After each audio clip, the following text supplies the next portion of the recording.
नमस्कार, आप देख रहे हैं मातृभूमि। मैं आपके साथ शोभना यादव। योगी सरकार के मंत्रिमंडल के नाम तय करने के लिए दिल्ली में बीजेपी मुख्यालय में बड़ी बैठक हो रही है।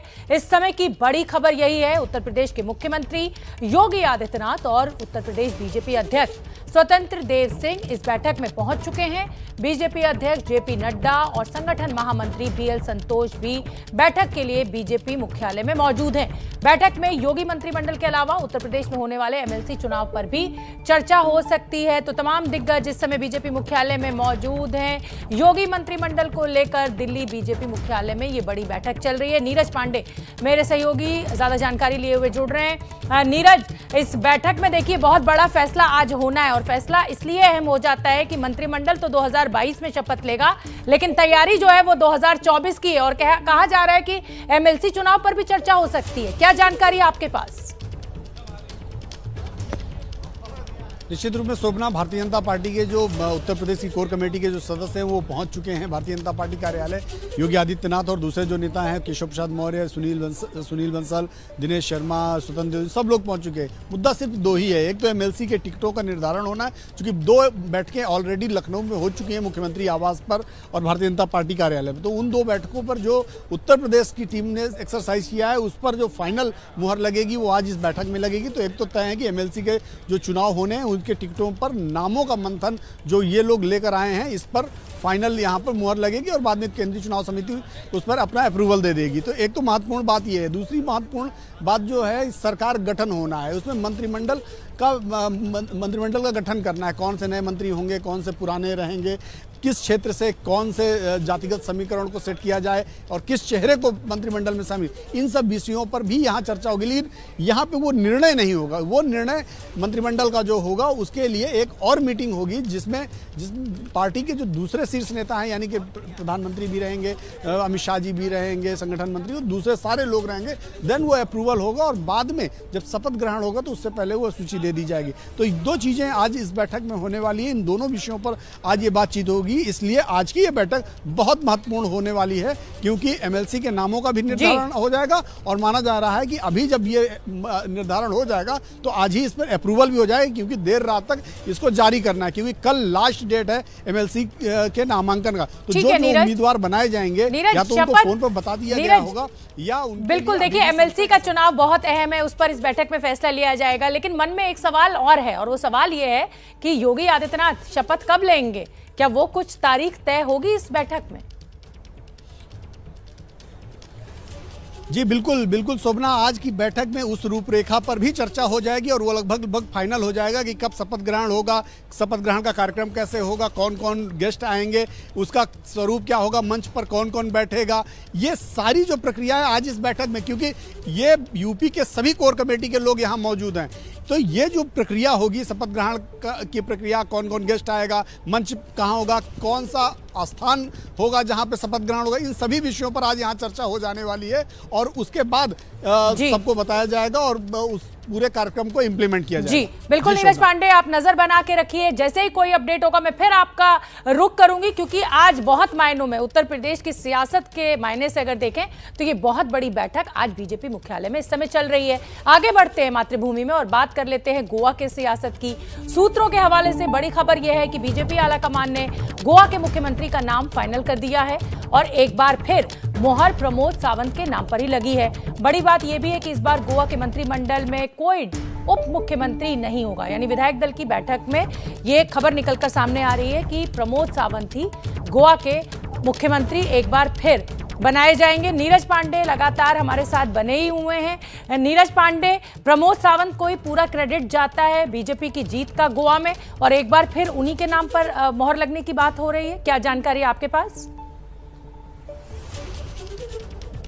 सुनना, निश्चित रूप में जो सरकार का नेता होता है क्रेडिट उसी को जाता है। तो कहीं ना कहीं प्रमोद सावंत चूंकि मुख्यमंत्री थे, उन्होंने काम किया पूरे 5 साल और उसके बाद ये जब मैंडेट आया तो उनके नाम पर ही माना जाएगा। ये जरूर है कि भारतीय जनता पार्टी ने वहाँ मुख्यमंत्री कैंडिडेट घोषित कर चुनाव नहीं लड़ा था, चुनाव सामूहिक लड़ा गया था। भारतीय जनता पार्टी के सामूहिक एफर्ट से चुनाव जीता भारतीय जनता पार्टी ने, लेकिन फेस कहीं ना कहीं घोषित रूप से प्रमोद सावंत ही थे। आज लंबी बैठक चली जिसमें देवेंद्र फडणवीस भी थे, जेपी नड्डा थे, आपका BL संतोष थे, और बाद में उससे पहले, इस बैठक से पहले प्रमोद सावंत गए भी पार्लियामेंट, जहां उन्होंने प्रधानमंत्री से मुलाकात की, गृह मंत्री से मुलाकात की। तो ये माना जा रहा है, जो भारतीय जनता पार्टी के सोर्सेज से हमारी जानकारी है उसके अनुसार, भारतीय जनता पार्टी एक बार फिर डॉक्टर प्रमोद सावंत पर दांव खेलने जा रही है। नीरज, पेच अभी भी उत्तराखंड के मुख्यमंत्री के नाम पर बना हुआ है। छोटा सा जवाब, उत्तराखंड के मुख्यमंत्री पर अभी पेच फंसा हुआ है, छोटा सा जवाब। उत्तराखंड के मुख्यमंत्री को लेकर भी लगभग चीजें फाइनल हो चुकी है, लेकिन फाइनल कॉल प्रधानमंत्री नरेंद्र मोदी को लेना है। तो माना जा रहा है कि विधायक दल की बैठक में चीजें तय हो जाएंगी। थोड़ा सा सस्पेंस है, हमारी जो जानकारी उसके अनुसार उसको अभी फिलहाल कोट करना ठीक नहीं है, क्योंकि भारतीय जनता पार्टी में बहुत सारी चीजें चल रही है। यहाँ तो अंतिम समय में भी चीजें चेंज हो जाती हैं, क्योंकि उत्तराखंड में जो पिछले दो मुख्यमंत्री बदले गए थे, बीजेपी की तो ये आदत भी है, फितरत भी, कि सस्पेंस फैक्टर जो है वो बीजेपी के लिए बहुत बड़ा होता है और अचानक एक सरप्राइज दिया जाता है जनता को। बने रहिए नीरज पांडे आप हमारे साथ। चुनावों में मिली हार के बाद कांग्रेस में हाहाकार की स्थिति बनी हुई है। सवाल, इस्तीफे और आरोपों का दौर चल रहा है, और इसी बीच पंजाब कांग्रेस के सांसदों से सोनिया गांधी ने मुलाकात की है। इस मुलाकात में सांसदों ने जमकर हार की भड़ास निकाली है। तो जो भड़के हुए कांग्रेस सांसद हैं, उनकी मुलाकात हुई सोनिया गांधी से और जमकर उन्होंने अपनी बात, अपनी शिकायत सोनिया गांधी से की है। आशीष कुमार सिंह ज्यादा जानकारी लिए हुए जुड़ रहे हैं। पंजाब में मिली हार का ठीकरा किसके ऊपर ये लोग जो हैं, सांसद जो हैं, विधायक जो हैं, वो फोड़ रहे हैं? आशीष, कौन जिम्मेदार? संसद में मुलाकात हुई कांग्रेस अध्यक्षा से, पंजाब से जितने भी कांग्रेस के सांसद हैं, और सभी ने जो स्थानीय इकाई के अध्यक्ष, प्रभारी जो दिल्ली से गए, इन सभी पर गंभीर आरोप लगाए सोनिया गांधी के सामने। शोभना, हमें जो सोर्सेस से जानकारी है उसके मुताबिक पंजाब के सांसद है जसप्रीत सिंह गिल, उन्होंने ये आरोप लगाया कि बाकायदा प्रभारी जो हैं उन्होंने हरीश चौधरी ने पैसे लेकर के टिकट बांटे, इस तरह का आरोप लगाया। वहीं मनीष तिवारी इस बैठक में शामिल थे, जिन्होंने आरोप लगाया कि जब से, आपको याद होगा, पिछले साल कांग्रेस पार्टी ने मल्लिकार्जुन खड़गे की अध्यक्षता में कमेटी बनाई थी। जब से वो कमेटी बनी, सोनिया गांधी के सामने उन्होंने कहा कि इस कमेटी के बनने के बाद से लगातार कांग्रेस की जो स्थिति थी पंजाब में, वो कमजोर होती गई। और सबसे बड़ी बात, डॉक्टर अमर सिंह जो कि पंजाब से कांग्रेस के सांसद है, उन्होंने अजय माकन को सीधा आरोप लगाते हुए सोनिया गांधी से कहा कि जिन्होंने दिल्ली में पार्टी को पूरी तरह से दफन कर दिया, उस आदमी को पंजाब में कुछ हासिल नहीं हुआ, और वहां पर भी नतीजा वही हुआ जो दिल्ली में हुआ था।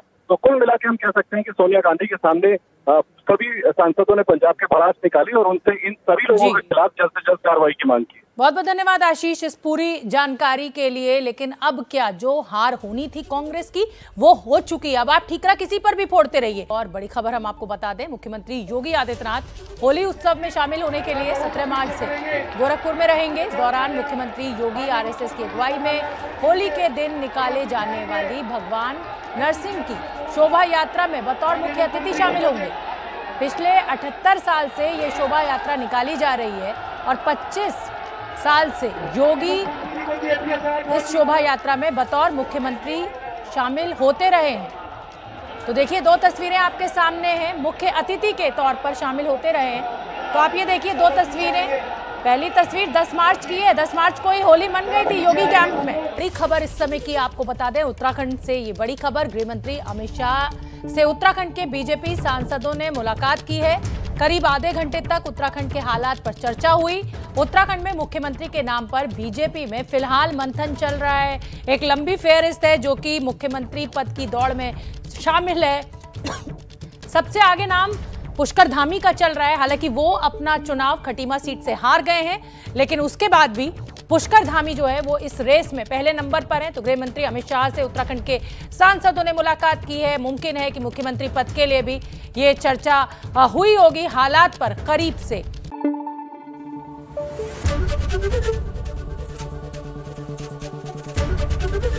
ABP न्यूज आपको रखे आगे।